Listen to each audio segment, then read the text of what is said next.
গোটেই বিদ্যালয় পৰিচালনা সমিতি ইয়াতে বা কৰ্তৃপক্ষ ইয়াতে এটা গাফিলতি উৎপল তাইৰ মৃত্যু হৈছে। এই উৎপল তাই যেতিয়ালৈকে ন্যায় নাপাব Sirangam apangam kumpas udung ngole koda habutani miliawu siloka anu video so pasilo nulum bottaru na ipa murder panam agom kolipam na murdung ade agom de sampa so nulu apangai kinna dung gena pas Februari do Tinsukia Dumduma Pilobari ko jagatok jitu Hongkordev hihu niketon odo school do Majuli amobok utpol taye nam nguluk missing sesangona koko pobuk pola dungai ade pobuk poko school dok bum poraine mastoringa bum bari guji koki damdan na mituk dok damke tom na apungi taladung buk damke nam dok niai dem supak mala guttei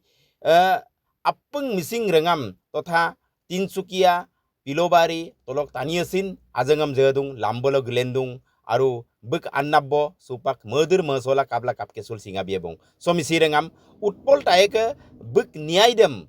panam lagange siloka jitu 12 tarik longado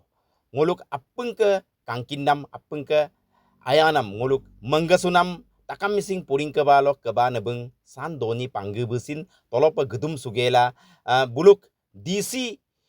opisto tolok kangkano pa bulu rusunam agetarungam gerka bulu oko agomam kapar rusuton kapin tarungam kapar ruton utpol taebe kapimino niai dem payen ada gutti doing kedem bekangkano pa kebitak kai ngolo achoko doing idem তাতকিলাজে ছাত্ৰ উৎপল তাইৰ যি মৃত্যুৰ ঘটনাত আচলতে এইটো মৃত্যু নহয় এইটো এটা সিৰিয়াছ ক্ৰিমিনেল কেছ এইটো ব্ৰুটেলি মাৰ্ডাৰ কৰা হৈছে আৰু সেইটো তদন্তৰ আওতাত নিশ্চিতভাৱে আহিবই আৰু ইতিমধ্যে গোটেই কথাবিলাক আমি গম পাইছোঁ গম পোৱাৰ পিছত আমাৰ ইয়াৰ আছু AJYCPকে ধৰি TMPকে আমি জাতীয় সংগঠন আমাক আজি প্ৰশাসনৰ তিনিচুকীয়া জিলা প্ৰশাসনৰ তৰফৰ পৰা ইয়াতে মতা হৈছিল আমি আলোচনাত বহিছিলোঁ আৰু আলোচনাৰ পাছতে আমি এটা সিদ্ধান্ত লৈছোঁ যে এই কথাবিলাক তেওঁলোকেও কৈছে আমাৰ ফালৰ পৰা কৈছোঁ দাবীবিলাক ইতিমধ্যে আমি কোৱা আছে যে ফাৰ্ষ্ট ট্ৰেক আদালত দিব লাগিব 50 লাখৰ এটা ক্ষতিপূৰণ দিব লাগিব তাৰপিছতে বিদ্যালয় কৰ্তৃপক্ষৰ মুৰব্বীক যেহেতু তেওঁ অকল এজন শিক্ষক সেই কালপিত শিক্ষকজনেই নহয় গোটেই বিদ্যালয় পৰিচালনা সমিতি ইয়াতে বা কৰ্তৃপক্ষ ইয়াতে এটা গাফিলতি তেওঁলোকে কৰিছে গতিকে তেওঁলোকক আমি কৈছোঁ যে 12 ঘণ্টাৰ ভিতৰত গ্ৰেপ্তাৰ কৰিবৰ কাৰণে কিন্তু আজি পৰ্যন্ত গ্ৰেপ্তাৰ কৰা নাই গতিকে বিদ্যালয়খন খোলা নুখোলাৰ কথা তেওঁলোকে আলোচনাত বহিব বিচাৰিছিলে কিন্তু আমি কৈছোঁ যে বা তেওঁক যদি বিদ্যালয় কৰ্তৃপক্ষৰ মুৰব্বীক যদি গ্ৰেপ্তাৰ কৰা নাযায় তেনেহ'লে বিদ্যালয় খোলাৰ কোনো ধৰণৰ কথা আমি ইয়াত নাপাতোঁ যিদিনা নহয় বিদ্যালয় কৰ্তৃপক্ষৰ মুৰব্বীজনক গ্ৰেপ্তাৰ নকৰে সেইদিনালৈকে আমি বিদ্যালয়খনৰ খোলাৰ সেই কথাটো আমি পাতিব নোৱাৰোঁ আমি জানো হিউমেনিটি গ্ৰাউণ্ডত আমাৰ তাত বহুতখিনি ছাত্ৰ ছাত্ৰী আছে ছাত্ৰ ছাত্ৰীৰ শৈক্ষিক ভৱিষ্যতৰ কাৰণে আমি কথাটো ভাবিব লাগিব কিন্তু এজন ছাত্ৰৰ যিটো ভৱিষ্যত প্ৰাণ গ'ল যি এটা হত্যাকাণ্ড বুলি কৈছোঁ আমি এইটো হত্যাকাণ্ড বুলি কৈছোঁ এটা ব্ৰুটেলি মাৰ্ডাৰ বুলি কৈছোঁ গতিকে এখন বিদ্যালয়ৰ যদি এজন ছাত্ৰৰ য'ত মানৱ সম্পদ গঢ়াৰ এটা কমাৰশালা বুলি জ্ঞানৰ মন্দিৰ বুলি কয় সেইখন বিদ্যালয়তে আৰু যিজনে মানৱ সম্পদ গঢ়ে যিজন শিক্ষক সেই শিক্ষকক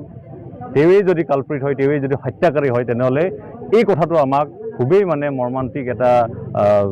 কৰোণা এটা আমাক এটা বহুত অন্তৰত আঘাত দিছে গতিকে সেই কথাটো আমি সকলোৱে এই ফিলবাৰী শংকৰদেৱ শিশু নিকেতন বিদ্যালয়ৰ যিবিলাক অভিভাৱক ছাত্ৰ ছাত্ৰী আছে তেওঁলোকলৈ আমাৰ অনুৰোধ থাকিল যে সেই ছাত্ৰজনৰ ন্যায়ৰ ক্ষেত্ৰত সহযোগিতা আগবঢ়াওক আপোনালোকৰ ভৱিষ্যতৰ কাৰণে আমি চিন্তা কৰিম জাতীয় সংগঠন আমি সকলোৱে মিলি পেলাই কথা পাতিম যে বিদ্যালয়খনৰ মুৰব্বীক কৰ্তৃপক্ষক যিদিনালৈকে গ্ৰেপ্তাৰ নকৰে সেইদিনালৈকে আমাৰ বিদ্যালয় খোলাৰ কাৰণে কোনো ধৰণৰ এই কথাটো আমি নাপাতোঁ আৰু যিদিনাখন গ্ৰেপ্তাৰ কৰিব তাৰপিছতে আমি আছু AJYCP আমি সকলোৱে কথা পাতি পেলাই আমি সিদ্ধান্ত দিম ধন্যবাদ আমি আজি ডুমডুমা নগৰস্থিত এই কাৰ্যালয়ত আহিছিলোঁ ইয়াত আমাৰ উদ্দেশ্য আছিল যে এই সভাখনৰ উদ্দেশ্য আছিল যে আমাৰ যি ছাত্ৰ শংকৰদেৱ শিশু নিকেতনত উৎপল তাই তেওঁৰ মৃত্যুৰ ন্যায় আচলতে আমি যিবিলাক হৈছিলে ঘটনাৰ পৰিঘটনাখিনি আমি জানিব বিচাৰিছিলোঁ আচলতে দুইটা পক্ষৰ কাৰণ আমি উৎপল তাই অকল মৃত্যু হৈছে বুলিহে চবেই গম পাওঁ যে শিক্ষক এজনে মৰিয়াই কিন্তু গোটেই বিষয়বস্তুটো আচলতে কি হৈছিলে কেনেধৰণে হৈছিলে আমি গোটেইখিনি অৱগত হোৱা নাছিলোঁ তো গতিকে আমি এই কথাখিনিয়ে পাতিব আহিছিলোঁ আৰু লগতে আমি উৎপল তাই যিজন হত্যাকাৰী সদায় হত্যাকাৰী কিছুৱে যদি ক'ব বিচাৰে কোনোবা মাৰোঁতে দুখ পালে মৰিলে সেইবিলাক নহয় হত্যাকাৰী হত্যা তেখেতে গুৰ মাৰিছে চৰ মাৰিছে এইটো পিছৰ পৰ্যায়ৰ কথা হ'ব হত্যাকাৰীক প্ৰথমতে ফাৰ্ষ্ট ট্ৰেক আদালতত বিচাৰ কৰিব লাগিব তেখেত দোষীক শাস্তি দিব লাগিব লগতে যিখন তেখেতলোকৰ আচলতে পৰিচালনা সমিতি সেইখনৰ সম্পূৰ্ণ গাফিলতিৰ ফলত আজি আমাৰ ছাত্ৰ বন্ধু উৎপল তাইৰ মৃত্যু হৈছে এই উৎপল তাই যেতিয়ালৈকে ন্যায় নাপাব আমি আছু লগতে আমাৰ ফিলবাৰী অঞ্চলৰ যিমানখিনি জাতীয় জনগোষ্ঠী সংগঠন আছে গোটেই সংগঠনখিনি মিলিতভাৱে আমি যদি আমাৰ যিখিনি দাবী মানি লয় তেতিয়াহ'লে আমি ৰাজপথলৈ পুনৰ আমি